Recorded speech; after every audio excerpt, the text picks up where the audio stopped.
For many of you, this was the album of the year in 2023. For me, it was one of the most exciting CDs released in 2023, and of course, an amazing album for you to enjoy and listen to.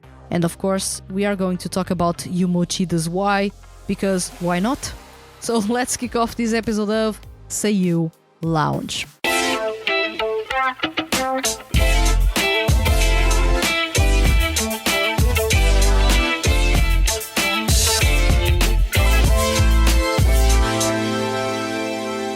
Welcome to SEIYUU Lounge. I am your host Vanessa, and in today's episode we are going to talk about Yuma Uchida's third album, Why. And why are we going to talk about this album? Because this was chosen by the THTFHQ's readers, viewers, and followers as the best album of 2023. So I felt that this made sense to actually cover it in some detail. But at the same time, I do have a lot to talk about this album that I shared in an episode of Monthly Review. And that had a big cut in my impression. So I'm going to bring you here an old recording about this album.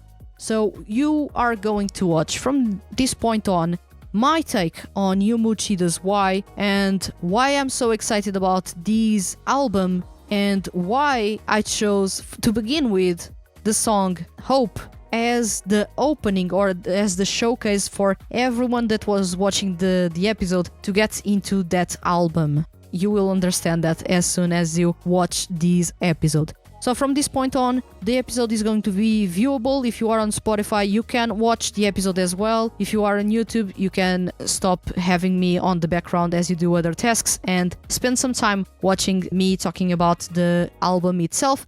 You can still do other tasks if you want to. I'm not going to judge. I do the same with other podcasts, so no problem. So let's start talking about Yuma Uchida's Why. I hope you enjoy it. But my heart really was with Hope. And this song is amazing. I was not expecting this. And you have heard me, I'm the biggest critic about this CD because we have 13 songs and only 3 are new. 13 songs and only 3 are new. So make note of that. This is not a new CD. This could have been a single. Really. This could have been a maxi single with a bonus best of album. And it would have worked really well for me. But promoting this CD as a full-on new CD, it isn't a new CD. So you know that I am the biggest critic about this specific organization about Yuma Uchida's Why. This feels more like a best-of album and less like a new album. But still, they wanted to categorize it as a third album. I'm not going to say anything about that because that's how King Records wanted to call it. And, well, if I was in that place on the other side, I would have called it a best-of album and it would have worked pretty well. And it wouldn't be basically a misleading way to call this CD, because this is not a new CD. It has 3 new songs, only 3 new songs. That's not even a third of the CD that is new. So, putting that aside, my grip with the CD is exactly that, and that's a big reason why it is not my best CD of 2023. Because to have a best CD of 2023, the CD must be new.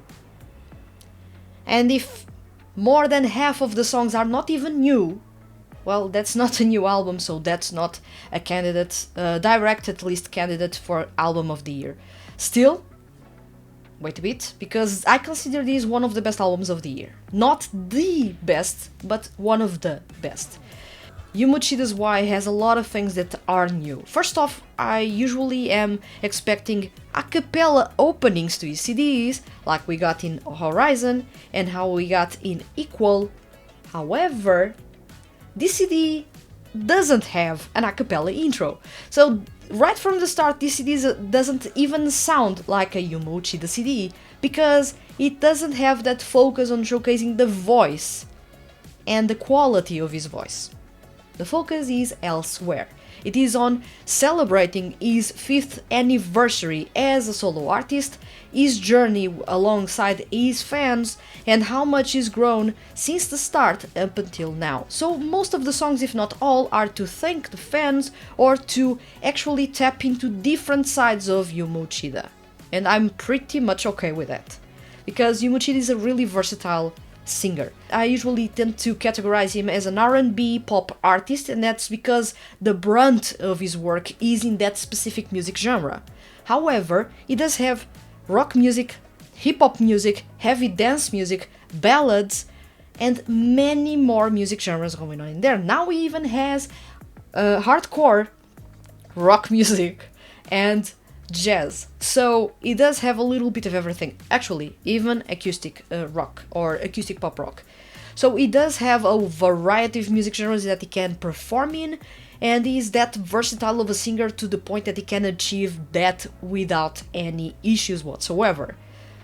That's a fair point in there. It is obvious. Anyone that listens to Yuma Uchida knows how talented he is. Any music genre will fit his vocals. Now, why did I choose Hope as the song to show you? Because it has so much going on that is so different that I couldn't believe myself when I was listening to this song and finding that Yuma Uchida was actually performing heavy rock music in with heavy hardcore influences, which is really going deep on the niche rock subgenres, and then even hinted a little bit at screamo. And honestly, I wanted him to actually tap into that and show everyone that he's not just a pretty face dancing and singing on stage. He's actually a singer that can pull off any music genre naturally. Which is one thing that I should say, that as I was mentioning earlier with Shotaboy's Detonator, it felt like Shotaboy was trying too hard to fit the rock genre, and he didn't fit the rock genre, specifically in those songs. In here, for example, Yuma Uchida actually has the whole rock vibe working really well with him, as he completely embodies the style, from the whole singing style to the whole breakdowns going on in the instrumental, to the way that it is almost a purist take on the hardcore genre, with some alternative rock influences going on in there with the synths, but those are minimal. They are used as a device to progress the song and not just as something else that is vying for attention in the instrumental. So this is an instrumental with a mixing well done, made to actually really pay homage to hardcore rock music, and at the same time to bring in a little bit of a danceable vibe, but still not enough to disrupt the whole song to the point that is not even understandable what is the concept or what the song wants to achieve, because all songs have one focus. They want to tell you a story, they want to achieve something. They want you to react in a specific way, and if the song doesn't have a connective thread or really a good mixing, you miss all of those, or there aren't any of those. So in this case, I feel that Hope really achieved something that I was not expecting, which was for Yuma Uchida to perform a heavy style of rock song, and this is something that I wanted him to actually try, for a long time, since he was doing his work with the Dig Rock franchise. And honestly, I feel that he does have the chops to actually challenge himself to do more. I was hoping when that breakdown, that heavy, violent breakdown happened, I was expecting screamo in there. And that's because in hardcore music, that would have been the part in which the vocalist would shift from singing in a melodic way to screamo. That's really textbook in there. So he actually didn't go full on textbook, and I can understand why. Maybe it was not his thing, maybe he couldn't even pull that off and just left a hint in there. Maybe he didn't want to scare away many fans that only like his pop style of songs. So it was a fairly subdued approach in that specific case, but still that breakdown is heavy, and for fans of hardcore music that is massive. The violence that is going on in there, how the drums are completely destroying the soundscape, it is really, really fun. In my opinion, that's a really good rock song, and you could have fooled me and tell me, yeah, Yuma Uchida is a rock artist, and I would have believed you, because that is a legit hardcore type of song, melodic hardcore type of song, and it works really, really well. This was the song that actually impacted me the most, and thank God I didn't review that song when it was released in October, otherwise this CD would have been basically completely ruined for me. So thank God. Mental note to avoid reviewing digital singles from now on, basically.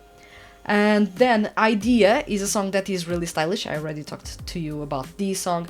Of course, I'm Here, the opening track, is grandiose in scale, but it never sounds that grandiose. How should I really explain this? The whole tension, the down tempo of the song, the way the vocals progress, the backing vocals, how they are there to hype you up, it feels like a song that is made to rally the troops almost. It feels grandiose, but the song is not really grandiose in its instrumentalization. So there is no orchestra in there, there is nothing that makes a song sound grandiose, but it feels grandiose. So it is really hard to explain this song. It has a really awesome feeling in there, but I really can't explain why. Of course, out of the old songs, I do love Danger a whole lot. I've talked extensively about it when it was released here on an episode of Monthly Review, and on his written review I also talked plenty about how Danger is a song that actually suits Yuma Uchida and shows a completely different charm that I was not expecting to find in here. Yet again, he suited that specific charm. So in a way I want Yuma Uchida to try a bit more to do different things and not just do the same R&B pop song meets one ballad meets one slightly edgy rock tune and it's ready to go. I actually want to see him doing things like he did in Equal, bringing gospel music. I want to see things like Danger, I want to see things like Hope, I want to see things like Idea, and even things like Tabiji, the song that Yuma Uchida wrote lyrics to and also composed. That song is also amazing. It is an acoustic pop rock tune. For many people it will be a bit underwhelming in terms of tone, because it is quieter, it is more introspective, it sounds more personal. Of course it is personal, it has everything about Yuma Uchida in there, and you can see that actually his own style of music is not necessarily the style of music that he sings. Although you may like what he sings, when he got the chance to compose and write a song, he actually chose acoustic pop rock. So it already says a lot about what Yuma Uchida is singing and actually what he likes, which is completely different, it seems. Of course, this may be an assumption from my side, and maybe he created Tabiji in an acoustic type of sound because he felt that it would be the type of song that fans would love. I don't know. But it sounds to me that when someone is given the reins to compose and write a song for them, if they opt for a specific music genre, and especially because they compose the music, that's because they like that specific music genre. You usually don't compose songs in a music genre that you are not comfortable with. That's my 2 cents in here. Out of all these songs, my favorites, basically Hope, Danger, I'm Here, Idea, Good Mood and One Love One. Those are the best songs for me. I am also quite fond of Tabiji because it is a really amazing first attempt at seeing Yuma Uchida the singer-songwriter, that up until now he was not a singer-songwriter, he was a performer, someone that sings and dances songs written and composed by other people.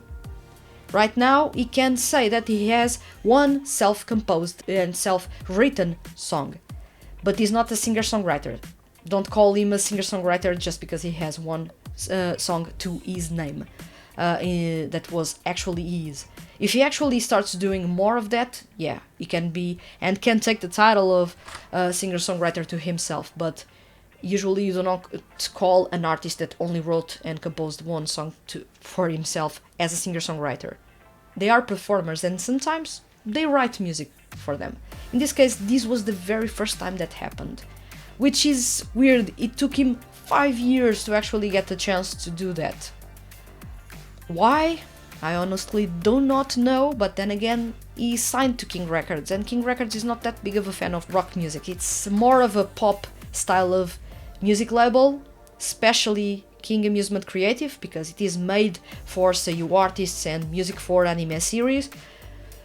So let's see how Yuma Uchida tackles that or approaches songwriting from this point on. I feel that Yuma Uchida has a lot of potential. Not only is he an amazing singer, he also plays a couple of instruments and he likes music a whole lot. So I would love to see him showing more of the things that he loves and truly wants to showcase, more so than what King Records feels that it is good for him to showcase.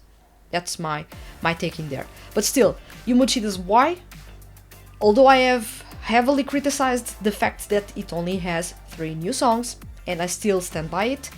It is a really amazing album. It has a really cohesive thread between the songs. Although the songs do not necessarily tell a story, each track can be approached as a different side to Yuma Uchida, and that alone is a really good showcase of a concept. It is Yuma Uchida's growth, Yuma Uchida's different sides. Who is Yuma Uchida as a singer or as a performer? All in all, Yuma Uchida's Why is a really good album. Do check it if you can. In my opinion, it doesn't even come close to Equal. Apologies, Equal sounds fairly better and even more cohesive than Why sounds. And while Why didn't feel new to me, when I listened to Equal, only 3 or 4 songs were old and the rest of the CD was new. So there was a big difference towards this CD. It's the complete opposite. So that CD felt completely new, this CD didn't feel new, felt more like a compilation of songs. Compilation of good songs, but nonetheless a compilation. This was my take on Yuma Uchida's Why.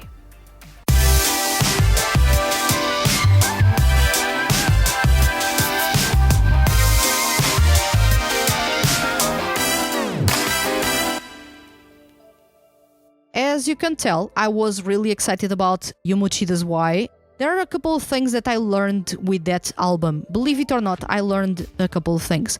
First off, not reviewing digital singles. Never, ever again. Especially for male SEIYUU artists that are really active, such as Yuma Uchida, Mamoru Miyano, Kentito. I'm not going to review their digital singles because they are going to revisit those singles in their full-length albums. And then, when I arrive to the full-length albums, if I have reviewed those songs prior to that, I will find myself not enjoying the albums as much because they will not sound as new to me. So that's a big thing that I learned from there, that I'm not going to review digital singles ever again. I'm going to wait for those songs to be featured in an album, and if they are not in an album, then I'm going to review those digital singles on a later date, just to make sure that I'm not going to spoil anything for myself. That's a big learning that I bring from that specific album and the digital singles series that preceded it.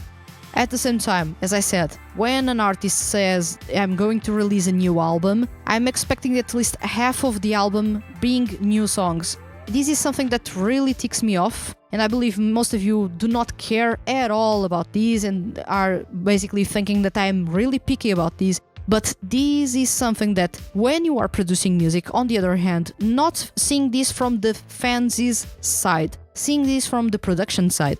When you are basically putting a lot of songs that were previously released in an album, and then you release it with only 1 or 2 songs in that album, you are actually releasing a best-of album. That's how things worked in the past. You released an album with previously released songs, and then you added a bonus track or 2 that were actually new.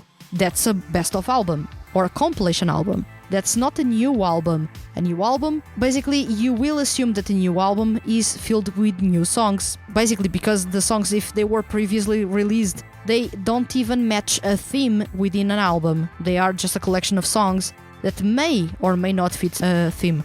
So that's my main qualm or problem about this album, and that's a big reason why I didn't give it the album of the year title, at least on my end. Personally, I didn't feel that it deserved, because while the songs were all new, let's say they were all released in 2023, most at least, they were part of the album and they were previously released. Usually you would release a pre-release song, for example, the leading track. You would release, for example, Hope as a leading track for that album, and you would stop releasing songs from that album to the public. It would make sense.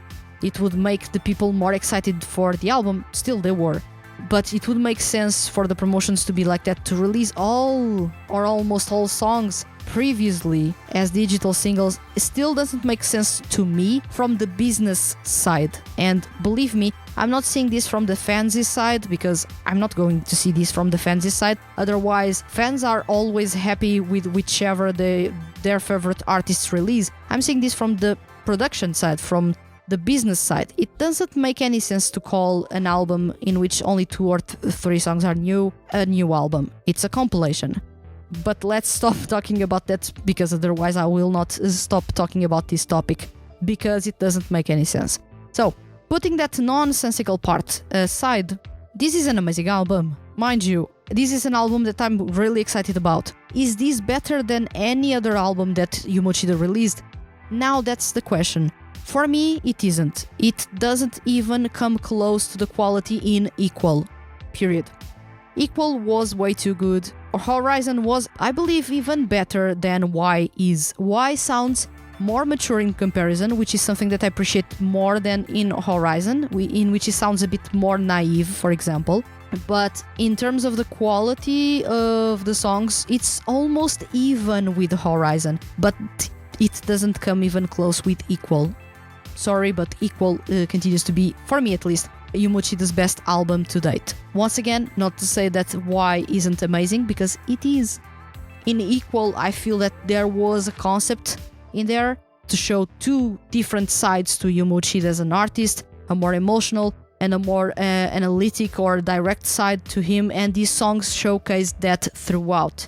And the CD kept on becoming better and better and better the further you went through it. In Y, I believe there are no moments that make you feel like, yes, the next song is even going to be better and better and better. So I feel that every song was good, but there was no song really topping each other, unless we are talking about Danger and Hope.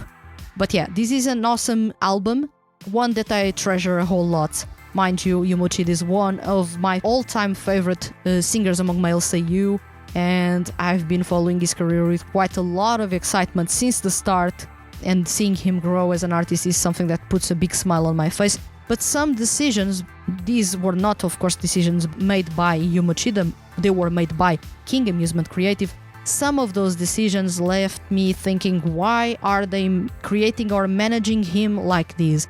The thing about the album pre-releasing most of the songs in a digital single series didn't make any sense. It would make sense if the album didn't feature those songs, or feature those songs as a bonus CD, but then the main CD were new songs. That would have been amazing, really like a treat to fans. But in this way, I felt that maybe their strategy in terms of marketing and business may have been a bit shooting on the side. They didn't hit the bullseye for me in here. But yeah, enough about me talking about Yuma Uchida's Y, your album of the year according to the votes in the THTFHQ Awards 2023. And for me, one of the, I believe I ranked it among the top 4 best albums of 2023. And deservingly so. It is really amazing. Unbelievably so. So, what did you think about this album? Which is your favorite song? Or are there any things that you would change about this album? Or are you really perfectly okay with everything and quite excited for what's to come? On my end, of course, I'm quite excited about what's to come. Yuma Uchida, as I said, is one of my all-time favorite male SEIYUU artists, and actually even among my favorite voice actors. So I'm really quite excited to see what he does next and where he can take his music next, especially as he is growing and maturing as an artist. So yeah, let me know in the comments what are your impressions about this album and what you would change, add, or anything else in between. And of course, remember to leave your comments, as complex or as simple as they may be, and you may have even an opportunity to be featured on an episode of SEIYUU Lounge if you do so. And of course, if you are on a podcast listening platform, please consider leaving a review, because that review can open the doors to any other male SEIYUU fan out there to find this podcast or basically fall in love with male SEIYUU artists if it is their first ever time coming across such a concept and such an amazing side of the entertainment industry in Japan. So, of course, do subscribe or follow these podcasts if you can. Leave comments as well if you feel like it, because I like to read your comments and I will reply to you in any way I can. And of course, I hope you enjoyed this episode, and I'll see you guys soon.